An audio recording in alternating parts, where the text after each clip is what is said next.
بسم اللہ الرحمن الرحیم۔ دیکھیے عصمت کو سمجھیے، عصمت کا مطلب کیا ہے؟ ایک مرتبہ آپ کہتے ہو کہ معصوم میں گناہ کرنے کی طاقت نہیں ہے، ایک مرتبہ بولتے ہو وہ گناہ کر ہی نہیں سکتا۔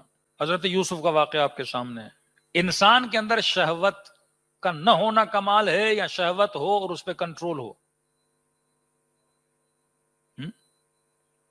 اب ایک آدمی یہ کہتا ہے، میں نے شاید اس دن بھی مثال دی تھی کہ مولانا میں بڑا متقی پرہیزگار ہے، فلاں بندہ کہ کیوں متقی ہے؟ 20 سال سے اس نے کسی نام حرم کو نہیں دیکھا۔ الحمدللہ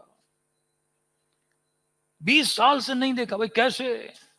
کہ 20 سال سے جیل میں تھا۔ ہمارے دوست کہتے تھے آج کل گناہ سے وہی بچا ہوا ہے جسے موقع نہیں ملا، جسے بھی موقع ملا وہ نہیں بچا۔ آج کا متقی وہ ہے جسے موقع نہیں ملا۔ اب بندہ 20 سال سے جیل میں نامحرم کو نہیں دیکھا، یہ کمال تھوڑی ہے۔ پاور کے ہوتے ہوئے، طاقت کے ہوتے ہوئے اپنی طاقت کو استعمال نہ کرنا، یہ تقوی پروردگار عالم ہے۔ عصمت کا مطلب اہل بیت ایک کمپلیٹ انسان تھے، علیہ باللہ یہ نہیں کہ کوئی نقص تھا اہل بیت علیہ الصلوۃ والسلام۔ عام انسانوں میں جتنے پاورز ہیں وہ سارے اہل بیت علیہ الصلوۃ والسلام کے اندر موجود ہیں۔ پھر پوچھا میرے چھٹے امام سے، مولا آپ کے اندر یہ توانائیاں، یہ طاقتیں، یہ خواہشیں ہیں؟ معصوم نے کہا ہیں۔ کہ مولا پھر آپ گناہ کیوں نہیں کرتے؟ عام سا بندہ تھا، اس کو سمجھانے کے لیے معصوم لے گئے۔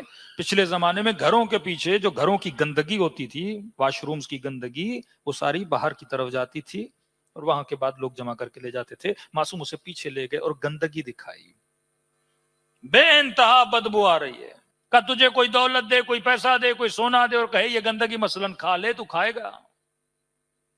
مولا یہ کیسی باتیں کر رہے ہیں، کون کھائے گا اس گندگی کو؟ کہ جب تو اس گندگی کو کھانے کے لیے تیار نہیں تو ہم گناہ کے لیے کیسے تیار ہو جائیں؟ ہم حقیقت گناہ کو جانتے ہیں، اس کی بدبو کو محسوس کرتے ہیں۔ اب آپ کہیں گے مولانا یہ حقیقت مجھے کیسے نظر آئے؟ تجھے بھی نظر آئے گی اگر تو سوچے۔ شراب دکھنے میں، بوتل میں سجا ہوا دھجا ہوا، پینے کے بعد انسان کی کیا حالت ہوتی ہے؟ پرتھ میں مومنین تھے، کہہ رہے مولانا ٹیکسی کا کام کرتے ہیں، کہتے سب سے زیادہ مولانا کمائی سیٹرڈے اور سنڈے کو ہوتی ہے۔ میں نے کہا وہ کیسے؟ کہ آتے ہیں گاڑیوں میں، ڈاکٹرز ہوتے ہیں، پروفیسرز ہوتے ہیں، ٹیچرز ہوتے ہیں، وہ حالت ہوتی ہے کبھی کبھی گاڑی بھی ہماری گندی کر دیتے۔ میں نے کہا پھر کماتے کیسے ہو؟ جو جیبوں میں ہوتا ہے وہ گاڑی میں گر جاتا ہے۔ اپنی حالت میں ڈاکٹر نہیں رہتا، انجینئر نہیں رہتا، روڈوں پہ کناروں پہ شرافت انسانی کو ذلت میں بدل دیتے ہیں، آؤٹ آف کنٹرول ہو جاتا ہے۔ جتنے چیٹنگ کیسز آتے ہیں سارے نشے کی حالت میں آتے ہیں، جتنے ڈائیورسز ہوتے ہیں نشے کی حالت، پتہ نہیں تھا میں نشے میں تھا، قتل کر دیا نشے میں تھا، خیانت کی نشے میں تھا، گناہ کیا نشے میں تھا، پتہ ہی نہیں چلا نا۔ یہ وہ حقیقت ہے جو معصوم تجھے دکھانا چاہتے ہیں کہ پتہ ہے اس چیز کے پینے سے انسان کا یہ عالم ہوتا ہے۔